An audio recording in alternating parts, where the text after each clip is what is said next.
નમસ્કાર ખેડૂત મિત્રો, ફરી એકવાર તમારા બધાનું સ્વાગત છે આપણી ચેનલમાં। તો ખેડૂત મિત્રો, આજના વિડીયોમાં આપણે વાત કરીશું કે કપાસના પાકમાં વધુ ઉત્પાદન લેવા માટે અત્યારે માર્કેટમાં અલગ અલગ પ્રકારના એનપીકે આવતા હોય છે, જેવા કે 19-19-19 છે, 052-34 છે, 0050 છે। આવા ઘણા બધા અલગ અલગ રેટના એનપીકે આવતા હોય છે। આપણે કયા સમયે કયા એનપીકેનો છંટકાવ કરવો એના વિશેની દરેક ખેડૂત મિત્રોનું યોગ્ય જાણકારી હોવી ખૂબ જ જરૂરી છે, કેમ કે એના દ્વારા આપણે કપાસમાં વધુ ઉત્પાદન મેળવી શકીએ છીએ। તો આના વિશેની આપણે સંપૂર્ણ માહિતી આજના વિડીયોમાં લેવાની છે।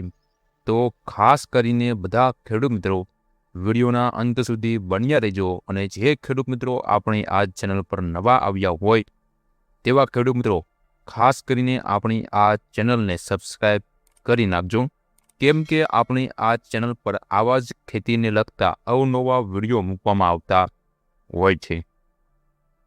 ખેડૂત મિત્રો, કપાસના પાકમાં આપણે વાવેતરથી લઈને જ્યારે આપણો કપાસ 50થી 60 કે પછી 60થી 70 દિવસનો થાય ત્યાં સુધી આપણે કપાસનો તબક્કો છે એ વૃદ્ધિ વિકાસનો ગણી શકાય। આ સમયે જ આપણા કપાસમાં નવી નવી ડાળીઓ ફૂટતી હોય છે, અને જે આપણો કપાસનો છોડવો હોય છે એની હાઇટમાં પણ વધારો થતો હોય છે। તો આ સમયે ખેડૂત મિત્રો આપણે કયા એનપીકેનો છંટકાવ કરવો એની વાત કરીએ તો કે 19-19-19 જે ખાતર આવે છે, લગભગ ખેડૂત મિત્રો આનાથી પરિચિત હશે। 19-19-19 એનપીકે એટલે કે આ ખાતરનો ક્યારે છંટકાવ કરવો એની આપણે વાત કરીએ એ પહેલાં જો ખેડૂત મિત્રો 19-19 ખાતર નાખીને જ જો કપાસમાં બધા પોષક તત્વો પૂરા થઈ જતા હોત તો કંપનીવાળા બીજું એનપીકે બહાર ન પાડે, એટલે કે બીજા એનપીકે બહાર જ ન પાડે।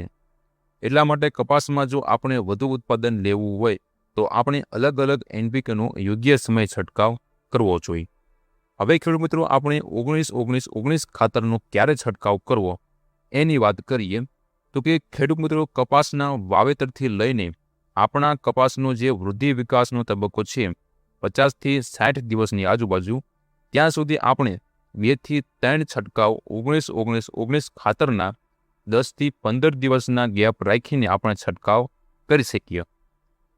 હવે આના પ્રમાણની આપણે વાત કરીએ તો કે મોટા ભાગના એનપીકે ખાતરનું પ્રમાણ સરખું હોય છે, એટલે કે 15 લીટર પંપમાં 100 ગ્રામ નાખીને આપણે છંટકાવ કરી શકીએ છીએ। ત્યારબાદ ખેડૂત મિત્રો આપણા કપાસમાં ફાલ ફૂલનો તબક્કો આવે છે। કપાસમાં અમુક નાના મોટા જીલવા પણ બની ગયા હોય અને આપણા કપાસમાં ધીરે ધીરે ફ્લાવરિંગ અવસ્થામાં વધારો થતો હોય તો આ સમયે આપણે મુખ્ય 2 એનપીકેનો છંટકાવ કરી શકીએ। તો એક તો છે 13-045 જેને આપણે પોટેશિયમ નાઇટ્રેટ તરીકે ઓળખીએ છીએ, અને બીજું છે 052-34 જેને આપણે મોનોપોટેશિયમ ફોસ્ફેટ તરીકે ઓળખીએ છીએ। તો હવે આપણે વાત કરીએ કે કયા એનપીકેનો ક્યારે છંટકાવ કરવો।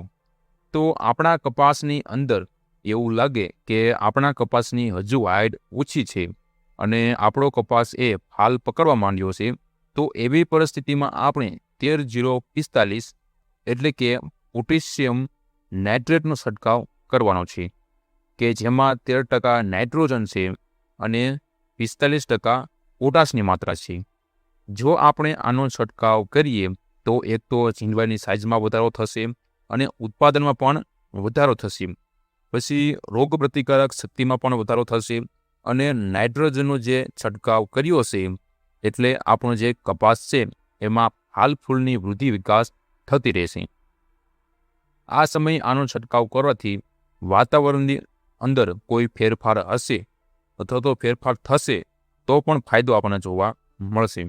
તો આવી રીતે તમે આ સમયે 13-045 એનપીકેનો છંટકાવ કરશો તો તમારા કપાસના પાકમાં હાઇટ પણ વધારો થશે। પરંતુ આપણે એવું લાગે કે આપણા કપાસની હાઇટ જે હોવી જોઈએ એ હાઇટ કમ્પ્લીટ થઈ જાય છે, એટલે કે હાઇટ કપાસની થઈ જાય છે, હવે હાઇટ વધારવાની આપણે જરૂર નથી, તો આવી પરિસ્થિતિમાં આપણે 052-34નો છંટકાવ કરશું, જેને આપણે મોનોપોટેશિયમ સલ્ફેટ તરીકે ઓળખીએ છીએ. તો આ છંટકાવ કરવાથી આપણું જે ફ્લાવરિંગ સ્ટેજ છે તેમાં ફાલ ફૂલ ખરતા હોય તો તે અટકી જશે અને આપણો જે કપાસ છે એમાં સિરીઝમાં ફાલ ફૂલ આવશે અને ઝીંડવા પણ સારા બનશે. તો આવી રીતે જ્યારે કપાસમાં ફાલ ફૂલનો તબક્કો હોય ત્યારે ખેડૂત મિત્રો આપણે મુખ્ય 2 NPKનો છંટકાવ કરી શકીએ છીએ. જો ખેડૂત મિત્રો આપણે કપાસની હાઇટમાં વધારો કરવો હોય તો ખેડૂત મિત્રો આપણે 13-0-45નો છંટકાવ કરી શકીએ છીએ. અને જો ખેડૂત મિત્રો આપણે કપાસની હાઇટમાં નથી વધારો કરવો, હાઇટ કમ્પ્લીટ થઈ ગઈ છે તો પણ ફાલ ફૂલમાં વધારો કરવો છે, ફાલને ટકાવી રાખવો છે, તો ખેડૂત મિત્રો એના માટે આપણે 0-52-34નો છંટકાવ કરવાનો છે. ત્યારબાદનો આપણો તબક્કો છે કે કપાસના પાકમાં ભરપૂર માત્રામાં ઝીંડવા બંધાઈ ગયા હોય અને ફ્લાવરિંગનું સ્ટેજ પૂરું થઈ ગયું હોય, ઝીંડવા બંધાઈ ગયા હોય અને કપાસનો પાક પરિપક્વતાના આરે આવી ગયો હોય તો તેવા સમય દરમિયાન આપણા કપાસની અંદર 0-0-50 જેને આપણે પોટેશિયમ સલ્ફેટ તરીકે ઓળખતા હોય છીએ તો આનો છંટકાવ કરવાનો છે. આનો છંટકાવ કરવાથી આપણને 2 તત્વ મળશે, એક તો પોટાશ પણ મળશે અને બીજું સલ્ફર પણ મળશે.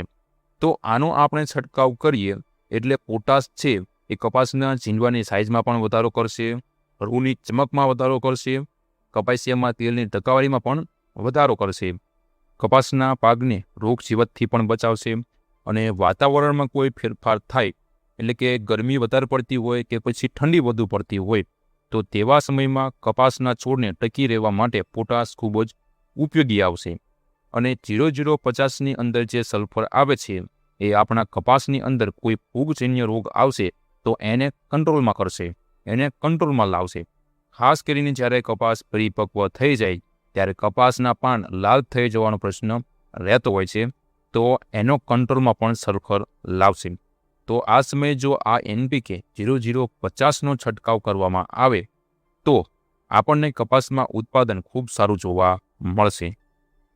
તો ખેડૂત મિત્રો આવી રીતે આ 4 ખાતરોનો કપાસમાં યોગ્ય સમયે છંટકાવ કરવામાં આવે તો આપણને સારામાં સારું કપાસમાં રિઝલ્ટ જોવા મળશે અને કપાસના ઉત્પાદનમાં પણ સારો એવો આપણને તફાવત જોવા મળશે. અને આપણને જે કપાસમાં ખર્ચ કરીએ છીએ, મહેનત જે કરીએ છીએ એનું આપણને યોગ્ય વળતર પણ મળશે. પણ ખેડૂત મિત્રો આપણે ખાસ કાળજી આપણે એ રાખવાની છે કે જ્યારે પણ આપણે આ NPKનો છંટકાવ કરીએ ત્યારે આપણા જમીનની અંદર ભેજ હોવો ખૂબ જ જરૂરી છે. જો આપણી જમીનની અંદર ભેજ જ ન હોય તો જ્યારે પણ આપણે આ NPKનો છંટકાવ આપણા કપાસની અંદર કરીએ ત્યારે જ્યારે આપણો છંટકાવ પૂરો થઈ જાય ત્યાર પછી તરત જ આપણે કપાસની અંદર પિયત આપી દેવું અથવા તો પહેલાં આપણે કપાસની અંદર પિયત આપી દેવું ત્યાર પછી આપણે આ NPKનો છંટકાવ કરવો, જેથી કરીને આ NPK જે ખાતર હોય છે એનું કામ જલ્દીથી કરશે અને સારામાં સારું તમને રિઝલ્ટ જોવા મળશે. તો ખેડૂત મિત્રો આજનો વિડીયો આપણે અહીંયા પૂરો કરીએ છીએ. તમને જો માહિતી સારી લાગી હોય તો અન્ય ખેડૂત મિત્રોને આ વિડીયો શેર કરજો અને વિડીયોને લાઇક પણ કરી દેજો. ખાસ કરીને જે ખેડૂત મિત્રો આપણે આ ચેનલ પર નવા આવ્યા હોય અને જે ખેડૂત મિત્રોએ હજુ સુધી આપણી આ ચેનલને સબસ્ક્રાઈબ ન કરી હોય તો આપણી આ ચેનલને અત્યારે જ સબસ્ક્રાઈબ કરી નાખજો, કેમ કે આપણી આ ચેનલ પર આવા જ અવનવા ખેતીને લગતા વિડીયો મૂકવામાં આવતા હોય છે. હવે ખેડૂત મિત્રો આપણે એક નવા વિડીયોમાં નવી માહિતી લઈને મળીશું. ત્યાં સુધી તમારા બધાનો ખૂબ ખૂબ આભાર. જય જવાન, જય કિસાન.